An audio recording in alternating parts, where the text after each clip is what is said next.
Salut à tous, c'est Bang Dashano, bienvenue sur cette vidéo qui aujourd'hui continue notre cheminement sur la PNL et la science. Et on va aujourd'hui se plonger sur l'outil que l'on nomme la calibration en PNL. C'est assez connu et pas que en PNL. Alors, vous allez vous rendre compte, et ça confirme ce que je vous disais sur la dernière vidéo, que un des problèmes majeurs que l'on a, et c'est peut-être sur ça, sur cette ambiguïté que peut jouer beaucoup de personnes du monde de la PNL quand ils vendent la PNL comme étant scientifique, c'est qu'il y a des bases qui sont possiblement prouvées par des études scientifiques. Le problème, c'est que quand Bender, Grinder et les générations successives ont réutilisé ces modèles-là, ils les ont transformés. Et on a pour habitude de dire techniquement qu'il faut prendre les techniques du passé pour les mettre à jour, pour les modifier, etc. Le problème, c'est que en modifiant avec une autre philosophie, une autre façon de faire, si la base était bonne, la preuve de ce qu'on avance avec la mise à jour, elle n'est pas forcément valide. Et s'il n'y a pas suffisamment d'études, on va se retrouver avec quelque chose qui est non prouvé, avec ce type de fonctionnement nouveau, ou en tout cas basé sur quelque chose qui était OK il y a quelques années, mais qui ne l'est plus aujourd'hui. Donc dans la calibration, on va retrouver ce problème-là. Pour faire rapidement, la calibration, c'est la référence à l'observation minutieuse des signaux non verbaux et des indices comportementaux pour comprendre les états internes d'une personne. En PNL, la calibration est utilisée pour ajuster l'interaction et le rapport avec l'autre, en interprétant des indices subtils comme les expressions faciales, les micro-mouvements, la posture, la respiration et les changements de voix. Donc ça, on pourrait se dire, attends, c'est utilisé en PNL, certes. Donc il y a calibration PNL et c'est également utilisé dans d'autres systèmes. Donc la calibration n'est pas exclusive à la PNL, c'est ce qui moi m'intéressait, et on la retrouve en psycho, en thérapie comportementale et dans la détection de mensonges. Alors dans la détection de mensonges, ça a été fait par les études de Ekman et on sait que ça par contre, l'étude de Ekman sur certaines parties c'est prouvé et on peut répéter, et sur d'autres, notamment la détection de mensonges, c'est comme ça. Donc dans la psychologie de détection des émotions non verbales, la recherche des micro-expressions faciales et la communication non verbale, en particulier par des chercheurs comme Ekman, explorent comment les émotions humaines se sont révélées par des expressions faciales subtiles. Donc, il a développé le Facial Action Coding System, le FACS, et ces travaux sont largement utilisés dans le domaine de la psycho, de la psychiatrie, et même dans la détection de mensonges. Ça, vraiment, il y a un grand bémol dessus. Et il y a une base solide scientifique. Alors, il y a une base solide scientifique. Néanmoins, avec les années, ça a été quand même remis pas mal en question. Et je cherchais justement sur quoi ça a été remis en question. Et ça a été remis en question sur contexte réel. Les micro-expressions sont difficiles à détecter en temps réel et leur fiabilité dans le contexte pratique, comme la détection des mensonges, a été remise en question.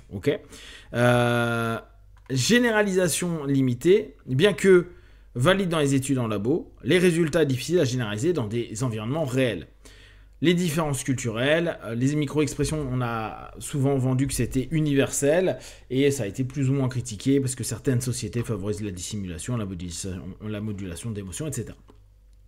Fiabilité de la détection de mensonges, je ne reviens pas dessus, mais ça n'a pas été quand même l'élément le plus marquant. Et la reproductibilité, et là c'est vraiment un problème typique scientifique. Certaines études ont eu des difficultés à reproduire les résultats des recherches initiales de Ekman sur la micro-expression, ce qui a soulevé des questions sur la solidité de ces théories dans des situations complexes et variées. Là, c'est l'American Psychology Association, donc on n'est quand même pas sur des études qui sont faites par n'importe qui, et bien que les recherches d'Ekman aient contribué à la compréhension des émotions non verbales et l'application pratique, notamment dans le contexte complexe, il y a quand même encore de la controverse. Donc vous voyez que même quand on commence à dire ouais mais c'est scientifique, etc.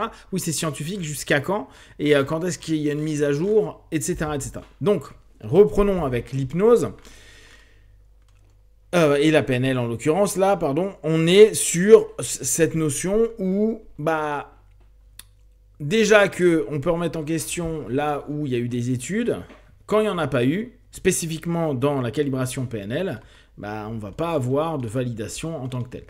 Dans la TCC, on sait qu'il y a aussi la calibration, l'observation des signaux non verbaux en tant que méthode explicite n'est pas systématiquement utilisée. Les thérapeutes observent néanmoins les comportements des patients. Je pense que tout communicant, et bien sûr plus encore dans l'accompagnement thérapeutique, fait attention aux réactions émotionnelles et cognitives et adapte en fonction de l'intervention. Donc, vous voyez qu'on a une espèce d'élément complexe qui est, oui, on ne peut pas dire que la calibration soit complètement nulle en termes scientifiques. C'est la calibration PNL telle qu'elle est proposée et enseignée. Je pense que c'est vraiment là-dessus qu'il va falloir que je tourne au fur et à mesure notre recherche. C'est se dire, ok, comment c'est enseigné ? C'est-à-dire, comment tu l'enseignes pour que les gens le reproduisent. Et comment, en l'enseignant de cette façon-là, on a des résultats qui sont reproductibles ou pas. Ou si c'est, oui, bon, ça a fait du bien, ça a marché, mais qu'en fait, notre calibration, elle a été en fonction d'un feeling et pas en fonction d'observations précises de notre partenaire. Donc le concept calibration en PNL consiste à observer les signaux non-verbaux pour déduire les états internes d'une personne. On sait très bien que la déduction d'états internes, du monde intérieur de l'autre, c'est hyper projectif et ça n'a pas toujours sa place. Mais bon, là on est dans le principe de calibration. Dans la psycho, on va avoir observation des micro-expressions faciales et des comportements non-verbaux pour identifier les émotions. Donc on sait que là, il y a une grille qui a été proposée à l'époque. En TCC, observation des signaux non-verbaux dans la carte de réponse émotionnelle utilisée pour ajuster les interventions cognitives. Et après, je mets de côté l'autre partie. Donc le but, c'est ajuster la communication pour créer un rapport et comprendre les émotions d'une personne afin de modifier les réponses comportementales et émotionnelles, ça c'est en PNL. Pour tout ce qui est au niveau de la psycho, c'est comprendre les émotions cachées ou dissimulées, utilisées dans les études sur les émotions, la communication et parfois dans le domaine criminel. Et le TCC, on a adapté la thérapie à l'état émotionnel du patient et évalué l'efficacité de l'intervention. Dans le résumé scientifique, donc il y a peu d'études sur la calibration en PNL, et c'est surtout des observations intuitives et un manque de validation empirique.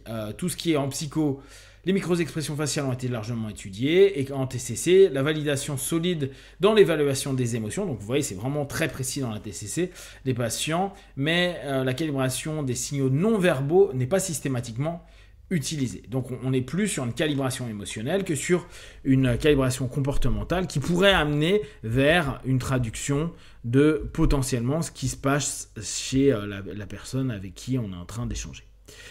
Donc là on a des raisons à se dire, comme d'habitude, manque de rigueur méthodologique au niveau de la PNL et de la calibration PNL, mais on peut se dire ok, ça existe la calibration, maintenant avec les années, une fois de plus, on sait que les différentes générations ont ajouté, modifié et fait évoluer le système. Certains ont pu aller plus vers du Ekman et se dire bon bah je vais prendre ces notions-là.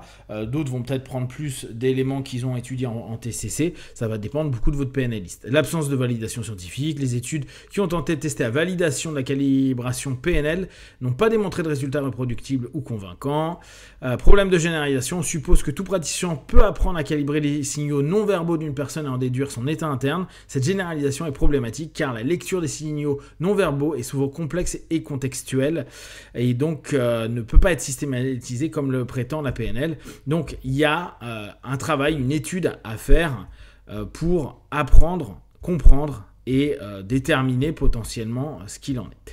Pour résumer, on pourrait dire que la calibration en PNL est issue d'éléments qui sont scientifiquement prouvés. Seulement, la façon dont c'est partagé, enseigné et puis après reproduit par les apprenants de la PNL et donc les futurs praticiens peut par contre être remis en question parce qu'il n'y a pas une grille d'observation et de calibration bien spécifique sur la façon de faire et sur la façon de traduire et d'obtenir une compréhension, qu'elle soit émotionnelle, qu'elle soit comportementale, de la personne en face de nous. Et on va être plutôt sur un rapport projectif que sur de la prise d'information qui nous amènerait à quelque chose et une matière exploitable réellement et non pas projectivement exploitable. Si vous avez des questions et des remarques sur le sujet, partagez-les sur Facebook, YouTube. Je répondrai le plus rapidement possible. Comme d'habitude de tout ce que je propose, ne prenez que ce qui est bon et juste pour vous tester, observer, analyser et conclure.